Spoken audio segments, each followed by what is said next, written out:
Hi, thank you for tuning into the Short Stacks. I'm Lisa Quintero, Young Adult Librarian. And I'm Lizzie Jelly, Virtual Engagement Librarian. This is the show where we talk to you about what we've been reading, listening to, or watching. So, Lizzie is a new voice here. Lizzie, would you like to tell us how long you've been at the library and what exactly you've been doing? Yeah, absolutely. I'm pretty new here at the library, actually. I just started on June 1st, so this is, month 3 that I'm just rounding off.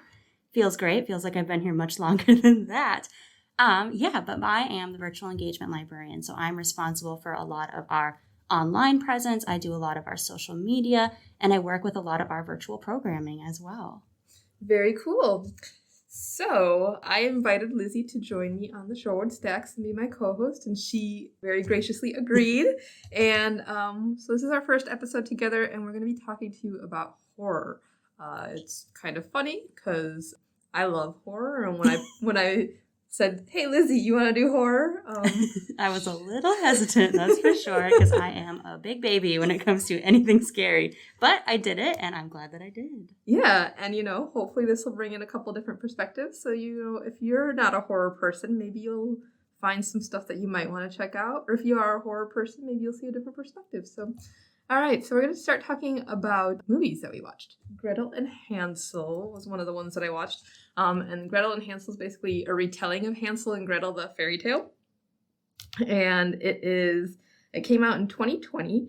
And it was really interesting because in it, I don't remember in the fairy tale if Gretel was older or not, but I feel like in the fairy tale they were like the same age, or they weren't that much different in age.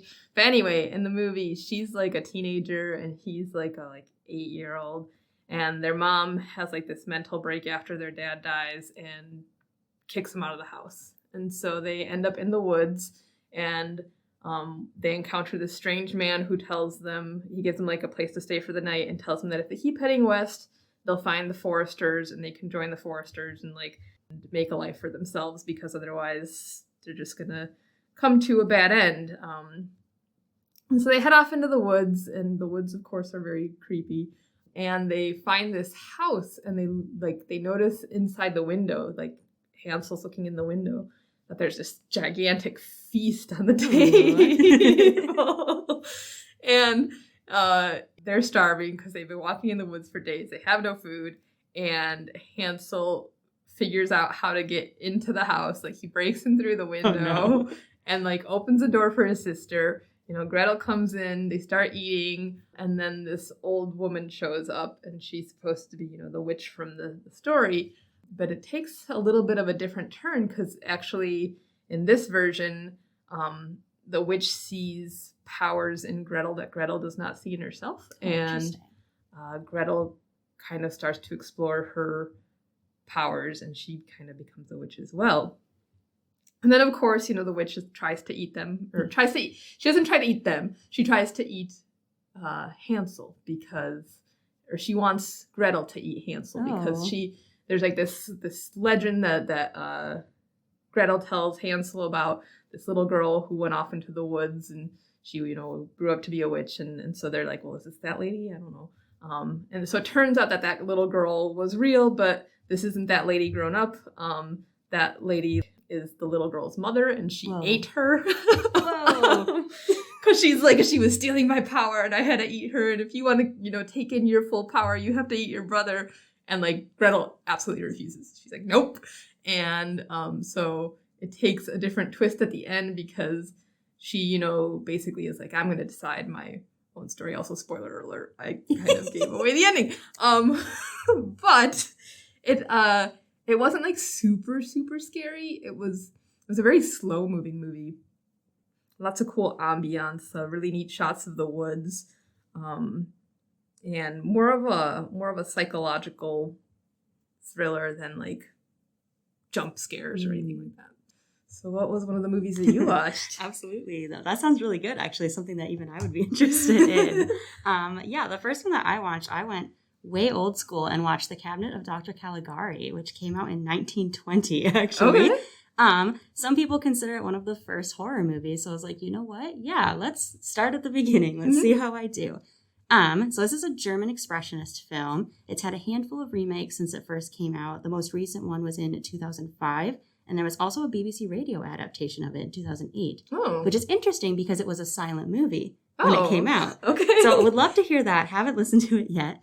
But it's a really wild film, for lack of a better word. It's told as a frame story. So a lot of it's told as a flashback by our main character, Francis. And it follows Dr. Caligari, who's a hypnotist who kind of comes into town, goes to the fair, this like cranky old man who looks kind of wild, is like all disheveled. And he has a sleepwalker that he controls. And then he puts on a little show at the village, and the villagers get to like ask the sleepwalker questions. And the sleepwalker, whose name is Cesare, predicts one of their death. And he's like, you will die before sunrise. And everybody freaks out. And they're like, whoa, how does he know? But lo and behold, he turns out to be right. The guy is brutally murdered that night. And that sets off a string of brutal murders in the town. Francis gets really suspicious. He's like, you know what? I bet it's Dr. Caligari and his sleepwalker, Cesare. So he starts to spy on them. And while he's away spying on them, Cesare sets a little trap, puts a dummy in his own coffin, and then goes to Francis's house and kidnaps his fiancée, Jane. Okay. Runs away. It's a whole thing. They end up chasing him down, much chasing, much struggle, that kind of thing. And they realize that Dr. Caligari isn't who he says he is from the beginning. He's actually the director of an asylum nearby, and Cesare is one of the patients. And apparently this isn't the first time that Dr. Caligari has done this kind of experiment. Oh. So they end up chasing him down because he snuck away, and all of that little hubbub, he's like, whoa, time for me to split. And he runs out of there. But they catch him, and he ends up an inmate at his own asylum. And Cesare ends up, unfortunately, dead. Not a huge spoiler, but I won't spoil the end since it is a frame story. It does flash back to the present. And we meet Francis again in the present day. And he's not quite who he said he was from the beginning. But it's definitely worth a watch. It's a little weird, and it's very, kind of like you mentioned with Hansel and Gretel. It's very atmospheric. It's German expressionism. So it takes a lot from the expressionist movement, where the background and the set really mirrors this emotional reaction to society and to the world. So it's all very like twisted and warped and unnatural. And it's all like painted instead of being real. And we see some of the characters as they start to descend further and further from humanity, they really blend into that background. There's this really great scene where Cesare is sneaking into Francis's house. And he's like slinking along the wall, and you don't even see him at first. You just see like this blank kind of screen, and then suddenly out of nowhere you see his little face, and you're like, oh my gosh, that's a person. But it's really cool how they did that with like the makeup and like early kind of special effects, really to get that kind of Cesare becoming that twisted, unnatural landscape.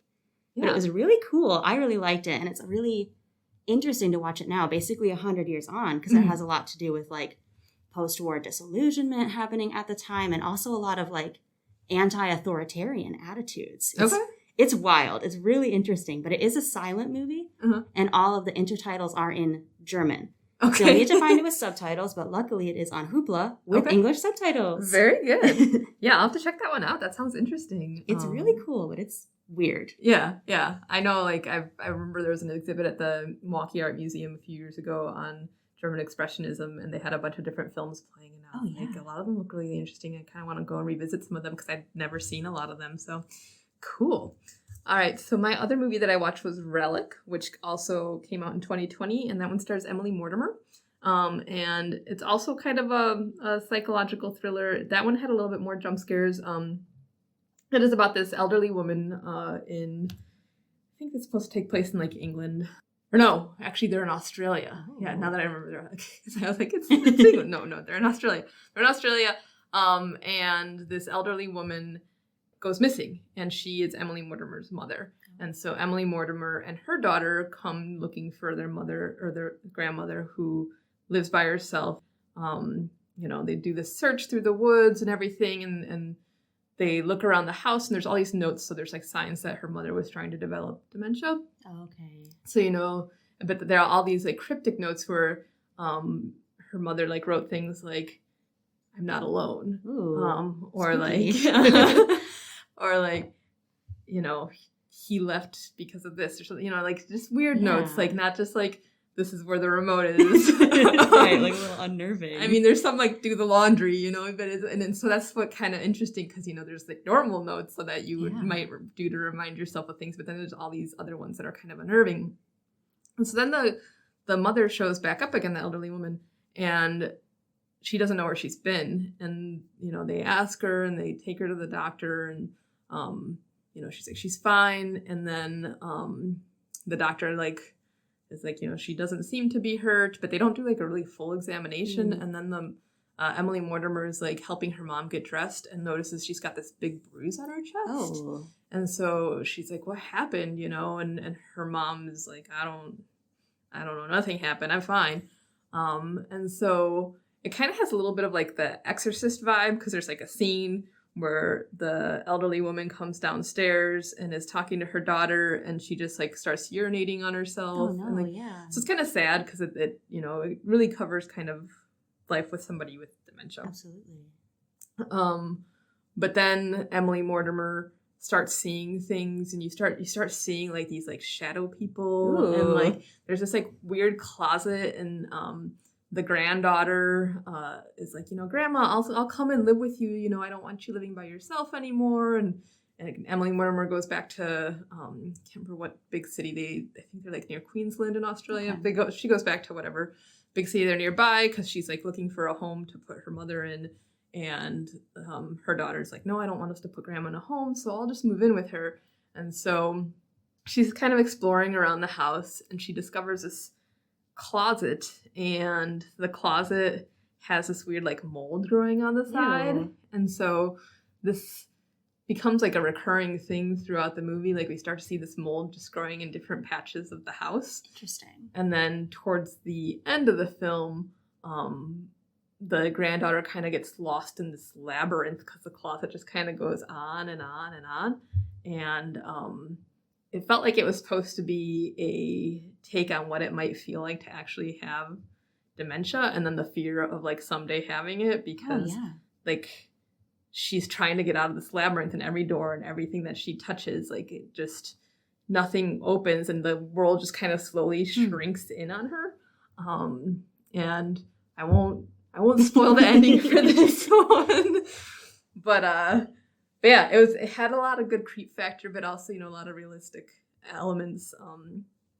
As somebody who has had somebody in their life with dementia, like it is very scary for, I think, the person who has it, and then also for like, you know, loved ones, because yeah, like people don't remember things and they misremember things. There's a scene in the movie where the grandmother gives the granddaughter a ring, and then later on the grandmother sees the ring on her granddaughter's finger and is like, why are you stealing from me? I didn't give that to you, you know, so kind of that sort of stuff. So it had a like kind of emotional gut punch feeling to that.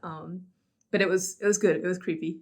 Yeah, that sounds really interesting, and like the decay of the yeah. Really cool. Yeah. So all right. So what was the other movie that you watched? Yeah, so I went definitely a different direction than my first movie, and I watched The Craft for my second movie.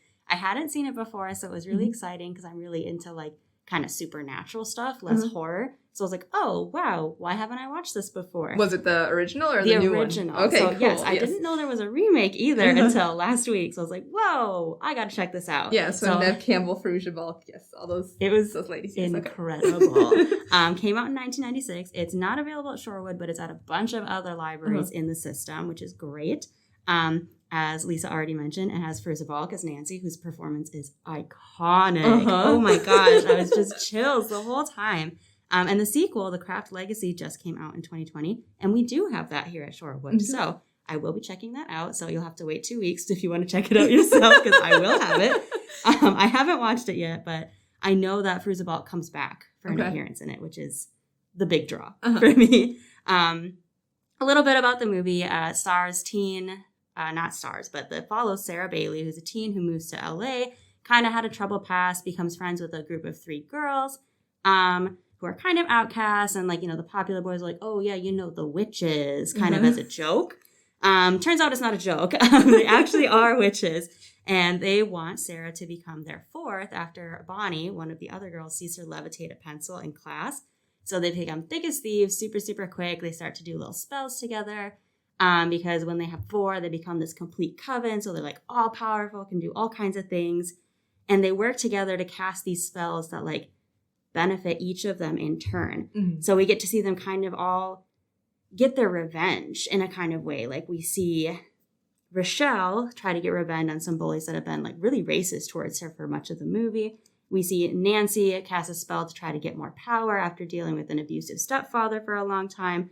And Sarah casts a love spell on a guy named Chris, who she really liked, went on a date with, and then he spread a rumor that they had sex, and it was like a whole thing. Mm-hmm. And she was like, why would you do that? I thought you liked me. So she puts a love spell on him because she thinks it would be, one, kind of funny, too. She actually likes this guy. Mm-hmm. And then we see Bonnie, who casts kind of a beauty spell to try to remove some of the burn scars that are on her body. The spells work arguably too well. They get so good. Bonnie starts to become really obsessed with her appearance, and Rochelle's bully starts to lose all of her hair because Rochelle's hair was one of the things that she would bully. And we see Nancy gets really powerful and starts to get really consumed by that power. And before I get too far into Nancy's story, Sarah's little love spell on Chris makes him absolutely obsessed with her. Like he's like a lost puppy following her around, but gets so obsessed he starts to become kind of aggressive, and it gets really scary really fast. This all starts to spiral out of control, and it ends up with them all at a party. Nancy gets mad that Sarah is there without her, shows up and actually kills Chris in like a jealous kind of a rage because she had like a history with him where he'd wronged her in the past as well.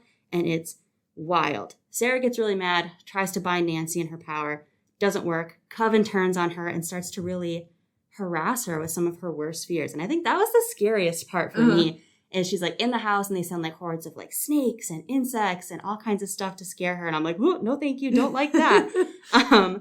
So if you are a bit of a scare baby like me, that's a bit of a scary part of the movie, but it's worth the watch. It's worth powering through that. And Sarah eventually finds enough power to stop the girls and takes on the same power that Nancy did, but is successful and doesn't get warped in that process, and ends up successfully binding Nancy and stopping her from hurting anybody else.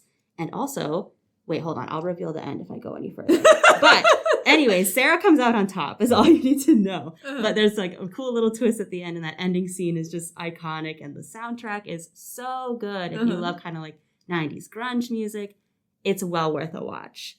Yeah. And it's really good if you're into like, I don't know, I would argue it's almost kind of a feminist horror film. It's watching kind of girls get revenge on people who have wronged them and trying to like right the systemic things in the world, but doesn't exactly go according to plan, but it's still really cool to watch. Yeah, I remember watching it in junior high was when it came out. Oh, sure. I remember really being drawn to that whole like sisterhood, like they're all bonded. And then I remember getting upset when they like, kind of start fighting with each other. Right, because that's just like, we're supposed to work together. Like, I thought you were a coven. No, that's real. Apparently a big drive and why the movie was so successful when it first came out, because I looked up a little history, is it was a lot of teens and a lot of young women that were like, yes, this is what we want. And then they weren't super happy with how it ended. But that whole sisterhood draw and like, oh yeah, best friends practicing witchcraft, getting what they want, getting their revenge, that's incredible. Yeah, and like getting power when like they don't have much power in their lives. Yeah, absolutely. And reclaiming that. Yeah. I remember for a little bit they're like going to the library and looking up all these books on Wicca and like believing that like yes. I'm like, I can do this too, and then being like, wait, no, that's like once you like actually start going into the occult section of your library and looking at things, it's just like getting a bunch of herbs and drinking a lot of teas and looking at the moon, and you're just like, wait, this is not what I was expecting. And then suddenly you've adopted a cat, and where are these blood packs? He's like, wait a second, I thought I could walk on water like Nancy did. All I have are jars of water all around my house. It's still really, really cool though, and I can see why they remade it, because a lot of that kind of new age witchcraft stuff is really making a resurgence in the past couple years. So I'm excited to watch the sequel. Yeah, I'm looking forward to it. I haven't seen the sequel yet either, but yeah, I really enjoyed the first one. And I actually revisited it a few years ago, and it still held up. It was absolutely. Yeah. I thought it held up really well for being, over 20 years old. I was like, wow, this still tracks actually. Yeah, for sure. All right, well, let's move on to some books. So I read The Only Good Indians by Stephen Graham Jones. Stephen Graham Jones is a Native author, and this book is about a group of 4 friends who live on a reservation, I believe, in Oklahoma. And one Thanksgiving they go out hunting, and they go out hunting on the elders' land, and they're not supposed to hunt on the elders' land. It's just for the elders. And they're just like, nobody knows. Like, it's fine. We're just going to do this thing. And they come across this herd of elk, and there's like 20 of them. And they just kind of stumble on them. And they've been drinking a bit, and they're just like, it's almost Thanksgiving. We're just going to go all out. And so they just start shooting. Like, instead of like, because they're like, traditionally we've been taught just to like hunt for what we can actually carry and stuff. And they just go kind of crazy, and they kill the whole herd. And Lewis, who's one of the group, he ends up shooting this female elk, and she doesn't die. And he shoots her again, and like she still doesn't die. She's still like fighting him. And he shoots her again, and like basically blows her head in two. And then she finally, is kind of struggling, but and he ends up like killing her by like stabbing her. It's a very gruesome scene in the book. And then he realizes because he feels guilty for how much she fought him, because they're like stuck in the truck is stuck in the snow. And so they're like, we're just going to take haunches. Cause once they've killed every elk, they're like, what are we going to do? Like, there's no way we can fit 20 elk in a truck. Like, we're just going to like cut off their legs, and this is going to be, happy Thanksgiving to us. And, and so his friends are all busy doing that. And he feels so guilty about how much this elk fought him that he starts to dress her, and he starts to like do her whole body, because he's like, I can't leave any bit of her behind. And as he's cutting her apart, he sees like wiggling in her belly and realizes that she was pregnant. And so she was fighting for, not just her life, but the life of her baby. And so then it flashes forward 10 years. And he has moved away from the reservation. He met a white woman. They got married. He moved off to like Minneapolis, became a postal worker. And before that, we get kind of like a little side story of one of his other friends being at a bar and mysteriously dying. And so then, we get this flash forward to 10 years later. And Lewis starts seeing visions of this elk again. And he has her hide in his freezer because he meant to like turn it into leather and do something with it, because he still feels bad about it. And what he ended up doing with all of the meat that he got from hers, he ended up giving it away to elders. And elders, because he's like, this belongs to them. We did this wrong thing. Like, I should give it back to the elders. And so he wraps it up in all these paper packages. But he doesn't, like, the only thing that he has to stamp the packages is like a little raccoon paw stamp that his sister had. And so all these elders think that it was like raccoon meat that he gave them. And so I guess the whole like there's like a whole mystical element to it. And they're like, if all the elders ate her, then he would be redeemed. But he figures that at some point some elder probably was like, this is raccoon meat, and threw it away. And so she wasn't completely used. And so he starts seeing her. And his like dog dies in this very gruesome way, because his dog like keeps like running away, and like he's like, she's come for me, she's come looking for me. And then there's this woman who starts working with him at the post office, and he thinks that she is the elk like reincarnated into a woman. And then he like ends up like killing her. And then he ends up getting, as he like decides he's going to head back to the reservation, and as he's heading back to the reservation, he ends up getting killed.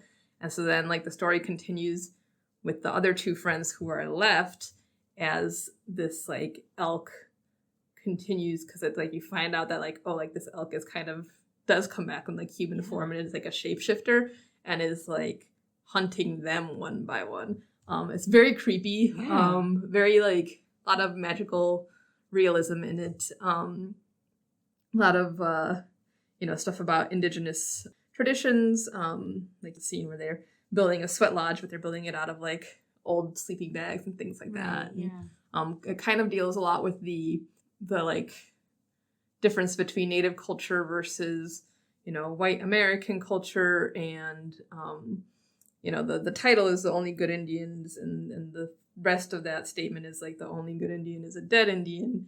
And so it kind of talks a little bit about what makes a person good versus bad, and like there's it's really interesting. It made me think a lot. I really enjoyed it.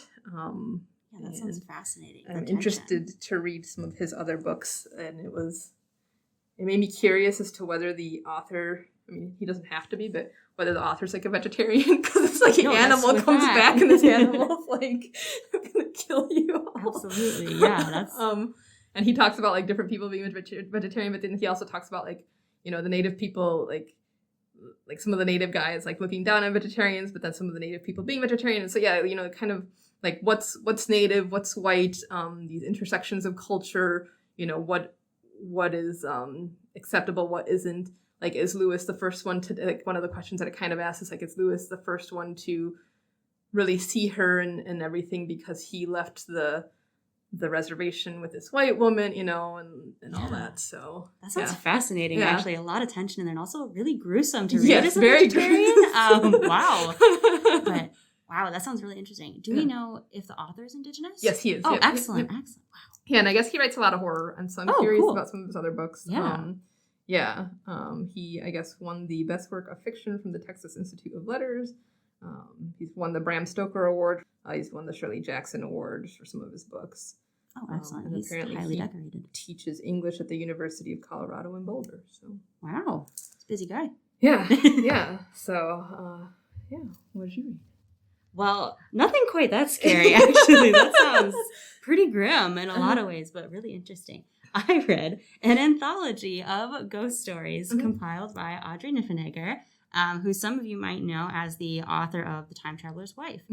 She's written a few other things. She's also done, that I didn't know, she's done quite a few graphic novels, and she's actually a well-decorated artist and printmaker. Oh, I didn't know that either. I didn't either. Yeah. But it was really cool to pick this up because this is an anthology that she put together, not necessarily because they're the best ghost stories, but because they're her favorite ghost stories, which is really important context because they're not super diverse in terms of the author. They're diverse in the time they were written. And there's also, she makes a note of this in the introduction of the anthology as well, which I think is really important to read if you are going to pick up this anthology, because she includes a lot of works by people who have some really not great attitudes towards women and some pretty colonial views in their older stories. Like Rudyard Kipling is in here, and his is pretty...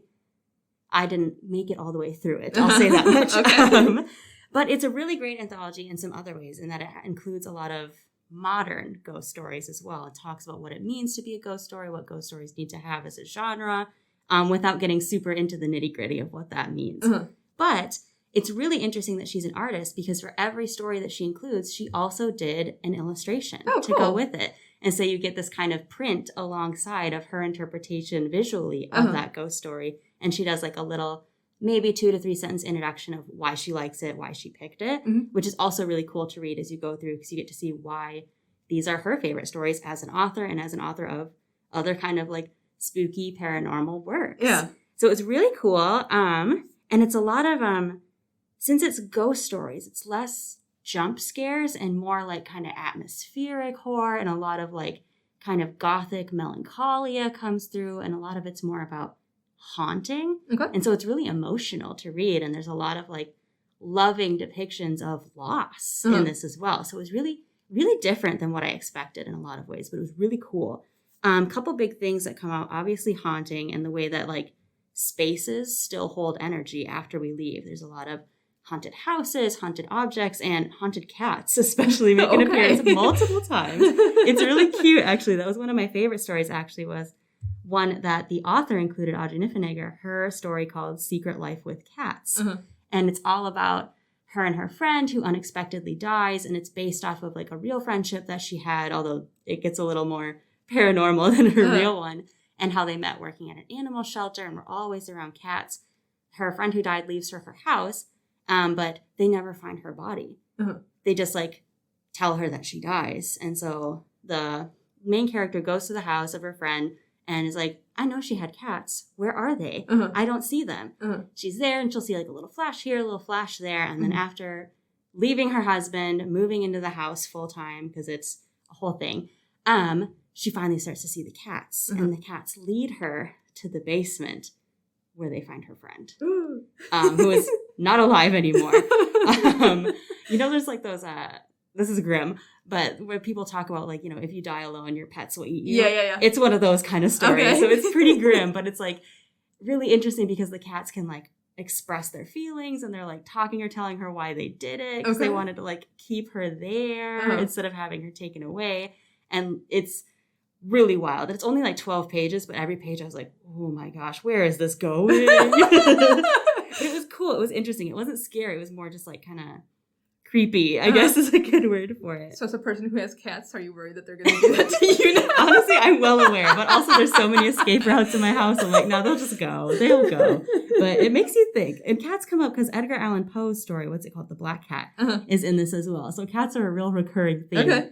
But like in a loving way. Yeah. I think cats get a bad rap in scary stories, but they're loving depictions for the most part. And there's a big black cat on the cover of the anthology as well, and in a lot of the illustrations.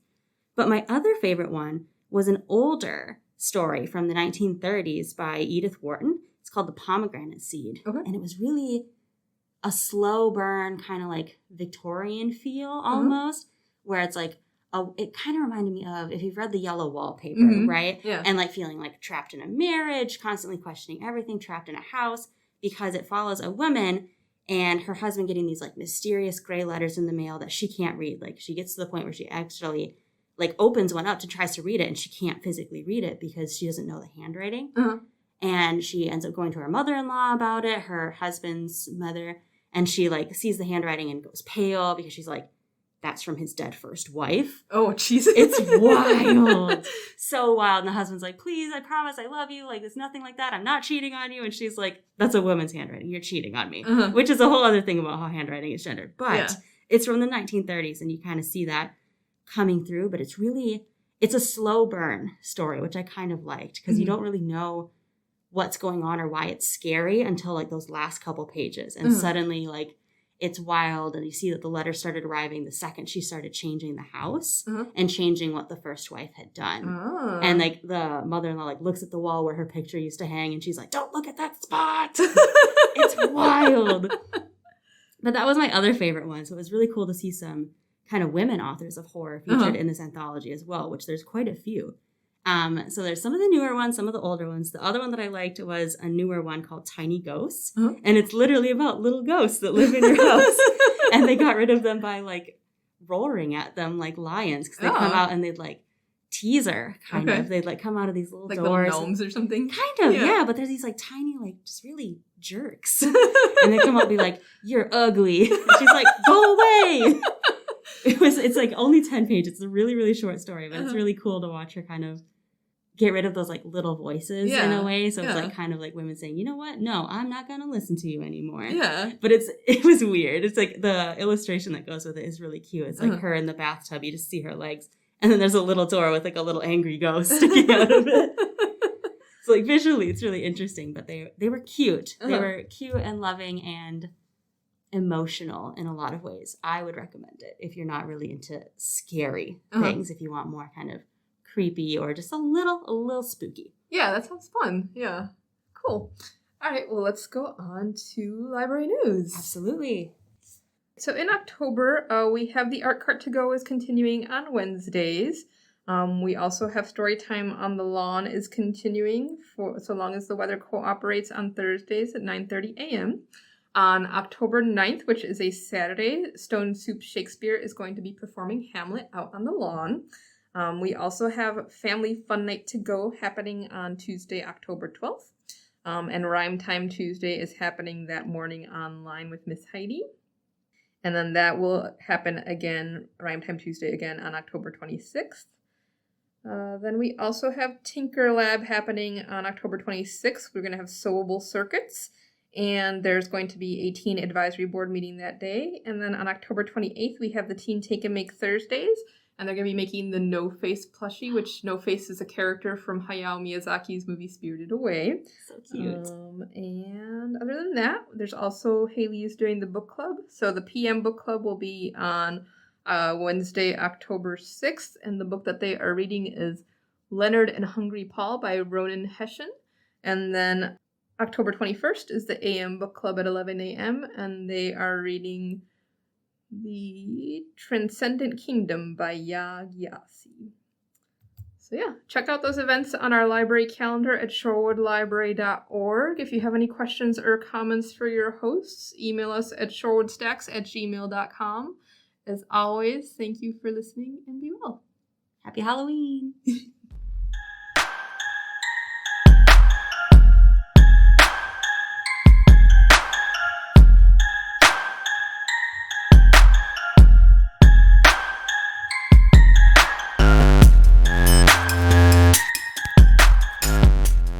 The Shorewood Stacks is produced and recorded by Lisa Quintero and Lizzie Jelly for the Shorewood Public Library.